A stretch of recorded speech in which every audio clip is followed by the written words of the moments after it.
Welcome to BIGtalk, a series of power talks by industry and thought leaders that inspire progress and unlock innovation. BIGtalk, unlocking the next big thing. Good evening, everyone. It's an honor, really, to be here to talk about a city that I love so much, the city of my birth, the city of Bulawayo. I'd like to just give credit to a Bulawayo-born and bred poet who has allowed me to use her inspiring work as a background to my talk. Remember not the empty shelves and the closed industries. Remember not my hollowed roads, but rather choose to put this in mind. Some things can't live forever. They must die and give birth to a newness. Look around you. As long as the skies are blue and the birds still sing, Kontutu has hope for something to be birthed. There's room for growth. Learn from my mistakes. Don't dwell forever on my former glory, lest you miss out on the opportunity to create a new glory for Bulawayo. Isn't it just awesome to have such talent in Bulawayo? I am so excited to have such ambassadors for our great city. The revival of Bulawayo has been a very widely discussed topic. And as I've been following the discourse, there's three main themes that come through for me. There's a school of thought that talks about retooling this industry that you see here. And typically this discussion is led by organizations like CZI, the industrialists of this town, who will want to see the smoke coming out of those again. What's topical in those discussions is that we're saddled with obsolete equipment. We don't have the latest technology to be able to produce our goods and services at a price that can be competitive on the global stage. With Bulawayo being declared a special economic zone, I looked forward to that as being an opportunity to see some new industries coming through. But alas, we are going to be focusing on the leather value chain, the textile, steel industry, and furniture industries. Not that there's anything wrong with these. I believe this is what brought us to where we are. These are the industries that made Bulawayo great. But I just wondered if these old industries have got what it takes to deliver the Bulawayo of the future. The second school of thought is around issues of resuscitation. And typically these are our policymakers who decide on where to apply funds to revive ailing industries. Again, I find when I look at these policies, they're looking at the same industries that have survived through the years that we want to bring back. Those same Bulawayo old brands, we want to bring them back. So I studied with keen interest the Minister of State's strategy for rebranding the city, because I hoped to find a nugget there that would be different to the discourse of the industrialists. And I didn't know this, but maybe some of you do. Bulawayo has a slogan. Does anyone know the slogan? Maybe before I go any further.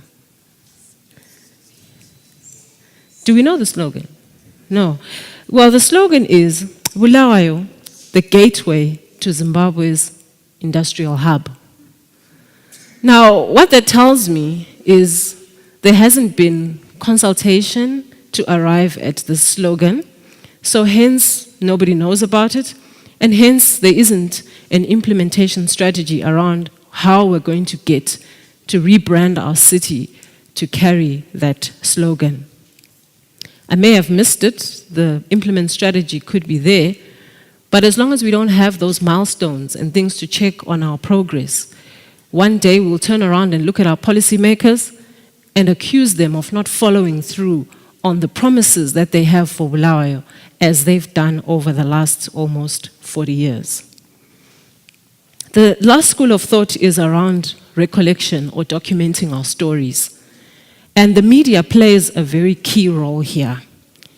And I just find, as I read the paper sometimes, whenever we speak about Bulawayo, It's like there's this theme that they all have, the Wither Bulawayo theme, where we compare the Bulawayo of old, the jewel of Africa, to what it is now. And of concern to me is that we'll find stories that refer to the city as being, I'll quote, a pale shadow of its former self, or referring to our industry as a once thriving manufacturing industry. Or worse, they'll refer to Bulawayo as being a ghost town. And one article even referred to Bulawayo as being a gravesite. So you tell me if this narrative is going to generate any excitement that is going to drive any traffic into the city in terms of investors, in terms of tourists, in terms of trade. Do we want a brand to be portrayed in that manner and hope that it'll inspire confidence when we use such vocabulary? I really wonder. So, the passionate marketer that I am, I obviously think about what would it take for us to position our city brand in a different way, to take the discourse in a slightly different direction. But I want to harness the efforts of those that have gone before me, obviously, but highlight that cities around the world have realized that the brand, the city brand, is a key source of competitive advantage.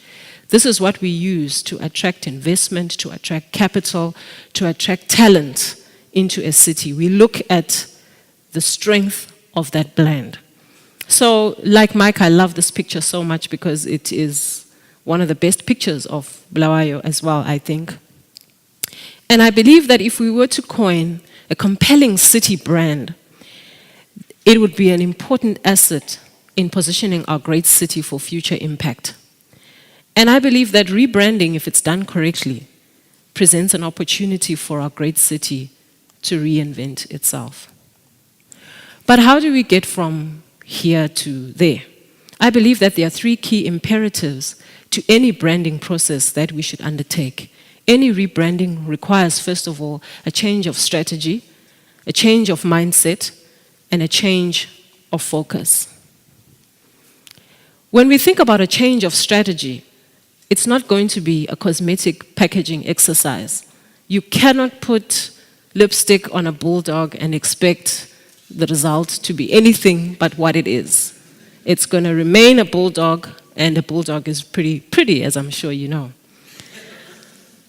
What typical campaigns look like focuses on that top section, the tip of the iceberg, the visual elements, or the slogan that we may adopt or not adopt, or know or not know.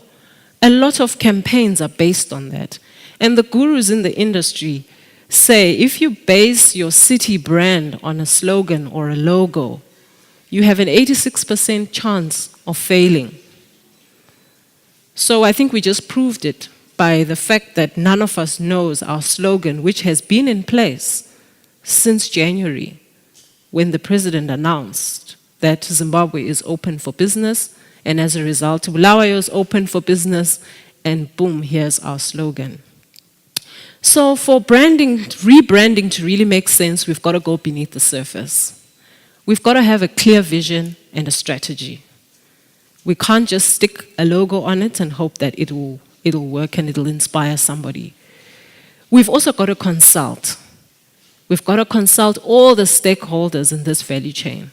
The man on the street needs to be consulted. What does brand Bulawayo mean to you?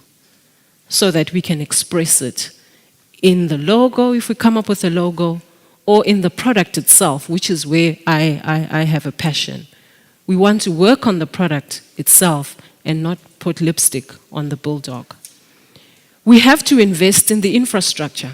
And I like the previous presentation because it takes us away from the traditional road and trying to revive what perhaps should stay dead in some cases.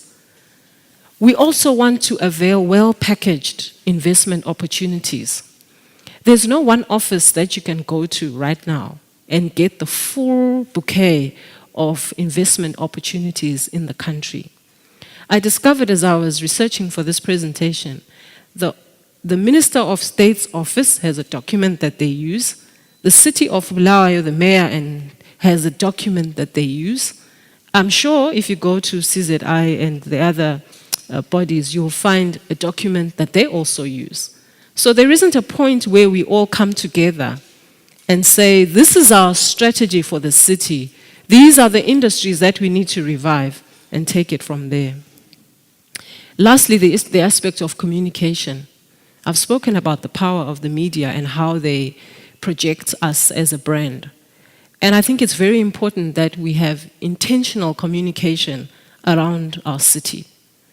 I'm not saying we should have sunshine journalism where we only report what is good, but we should make way for positive stories that project the city in the best possible light. This is what the city of New York did when they came up with their slogan, I love New York. There's nothing not to love about New York. It's the city where things happen. And the agency that actually worked on the strategy behind coming up with that logo shared the impact of what a powerful city brand can do. When they launched, the number of visitors in the city increased by 13%, resulting in the creation of 370,000 jobs. By 2010, they became a record-breaking year for them. They had 49 million visitors, and they generated $31 billion in visitor spending, and that propelled the New York City to being the most popular tourism destination for the US for the first time in 20 years. So from 2007 to 2010, when they launched their city brand campaign, that's the impact that it had. And building on their past successes, they've relaunched the New York brand again. And while the jury is still out on whether I like it or not, but it's meant to capture the diversity in the New York population, that there's no one image that captures it for everybody. So they want to make the New York brand more inclusive by incorporating those modern designs.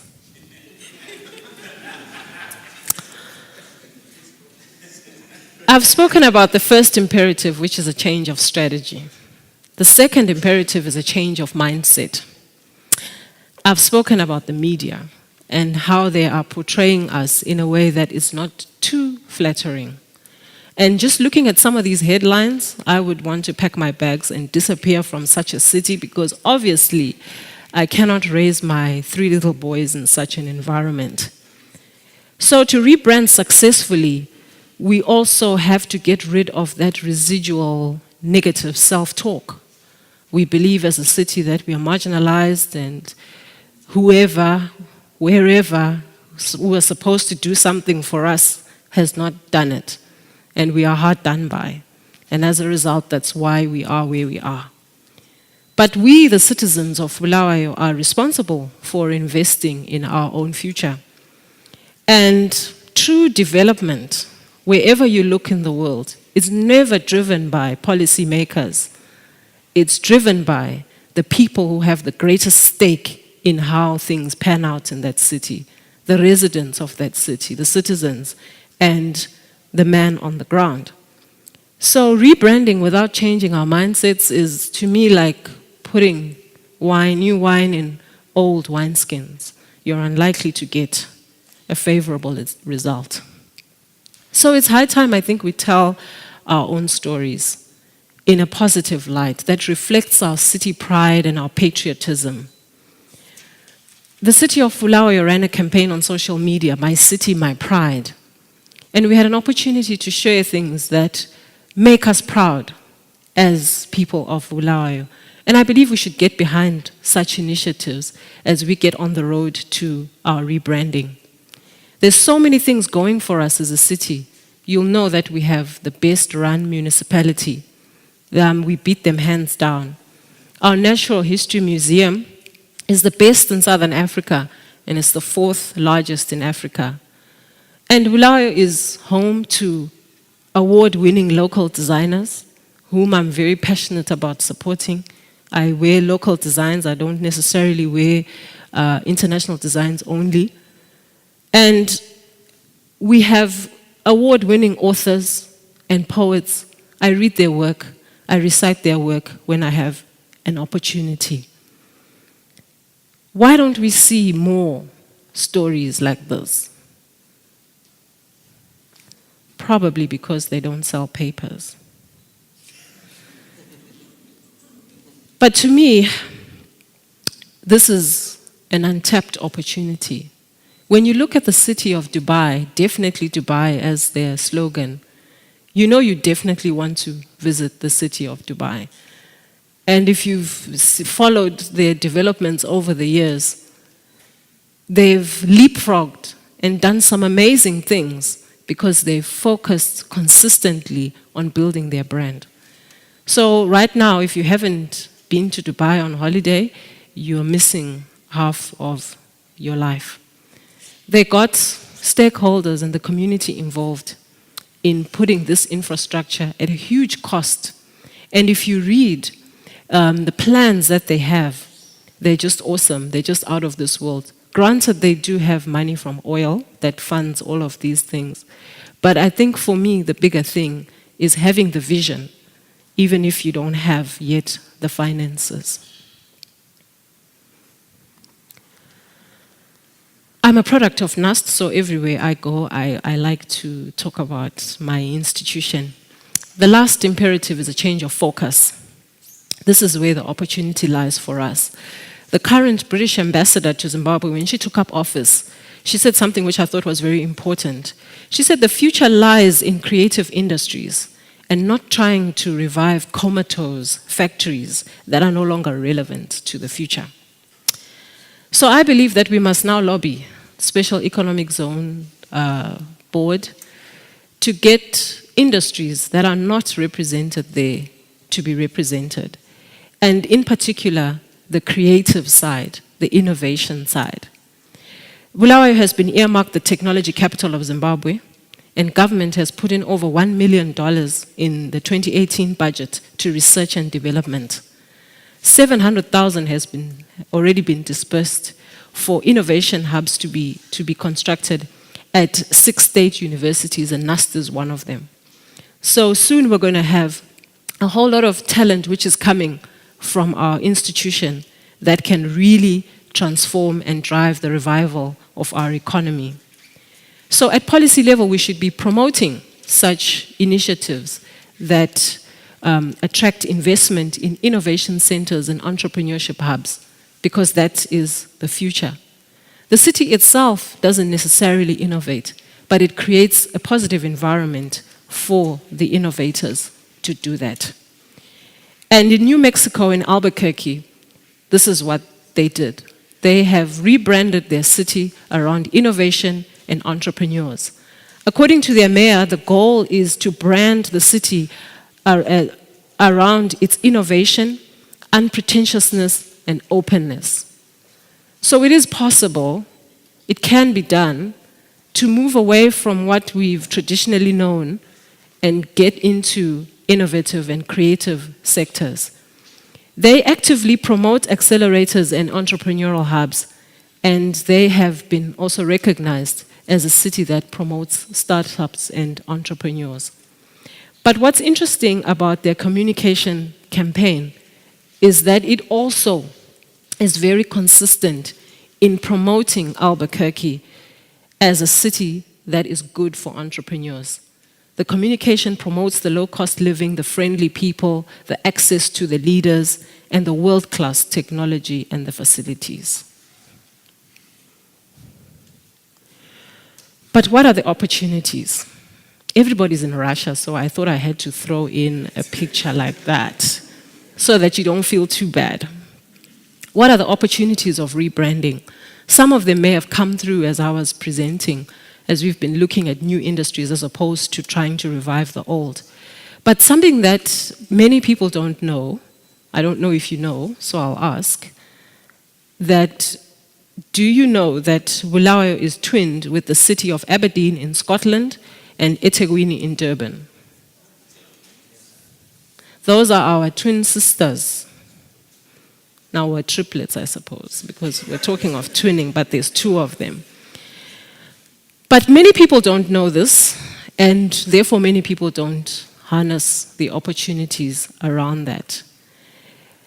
What we've seen, because these two cities exhibit every year at the ZITF at the City of Bulawayo stand. So if you go into that pavilion, you'll get to meet some of the exhibitors that they bring. In the past, they've created linkages for local designers to go to the Durban Business Fair and participate in the Durban Fashion Week. We've seen some of our local designers, as a result of that, working and collaborating with South African designers and sharing skills. Through that program, there's also been impartation of skills in the handcraft industry for those who are into that. And this year at the ZITF, we had local tour operators from eThekwini who came and partnered with our tour operators. And as a result of the interaction that took place during the ZITF, the tour operators have now formed an umbrella body. So they're no longer fragmented, so that they can now start to have buyer-seller meetings with their counterparts in eThekwini.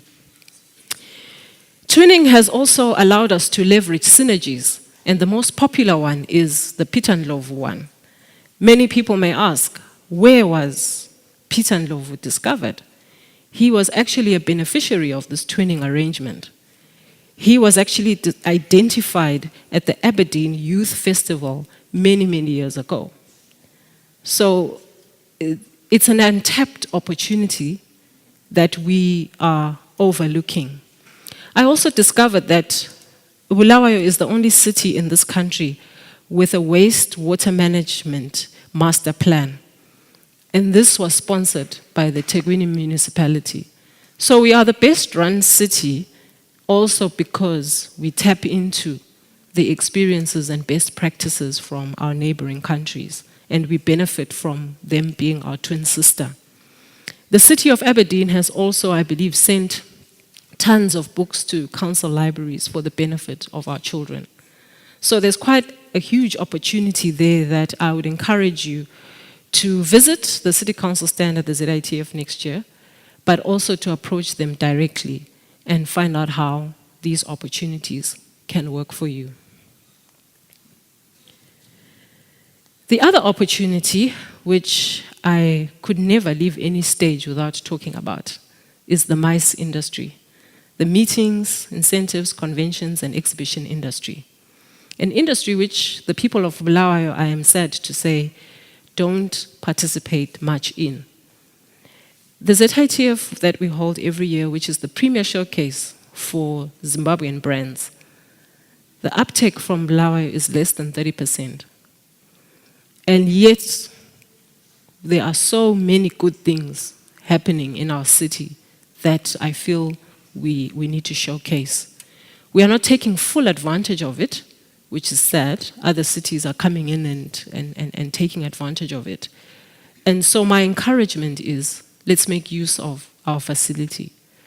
Our facility is the only purpose-built facility for exhibitions in the country. And you'll find exhibitions and events happening in the strangest of places, yet we have an asset that belongs to us as the city of Bulawayo, that is unique to us as well. So I'm lobbying for our industry to be included in the Special Economic Zone's focus because it's a growing sector and it has the ability to attract business and leisure tourism as well. You may have heard us talking about the Hotel and Conference Center project, and our feasibility studies show that we can generate potential economic spin-offs of $100 to $150 million a year just from having that center upgraded. And in the process, we can create between 2,000 and 4,000 direct and indirect jobs. So it's a great industry where throughout the value chain, people can find a place. This is one of our best brands in Bulawayo, one of our oldest brands, and I think it would be wrong of me not to to remind you of it. Especially Mpi, because I know he loves this particular team. So I hope that you've seen through my presentation that rebranding is far, far more than coming up with a catchy slogan and an impressive marketing campaign. It's about looking at the product itself, and it's about looking at where we want to position this product into the future. It's about changing our strategy. It's about changing our mindsets, and it's about changing our focus so that we don't continue to dwell on the former glory of the city and miss the opportunities that abound if we look up and look further. And it begins with us. Each and every one of us is an ambassador of the brand Bulawayo. And we all have a part to play, from picking up our own litter, from being friendly to tourists when they come, from being welcoming, and from saying something positive about our city anytime we get the chance. They sound like small things, but they do a lot to reinforce the brand Bulawayo. I fully subscribe to a view that says, unless you believe that the future can be better, you're unlikely to take responsibility for making it so. I believe that Bulawayo has a bright future, and I'd like to contribute to any think tank or forum that's talking about the rebranding of this great city. And I hope that you'll come with me on the journey, because we, the citizens, have a lot at stake. So allow me to inspire you to action as I close with the last stanza of Lady Chawe's poem. Royalty never dies. Your time to shine as a king or queen of the city is now. So rise up, take your throne, and rule. You have the power to shape the city you want. It's all in your hands and in your mind. Bulawayo is yours for the taking. It's waiting for you to make it shine. Thank you. You've been watching Big Talk, a series of power talks by industry and thought leaders that inspire progress and unlock innovation. Big Talk, unlocking the next big thing.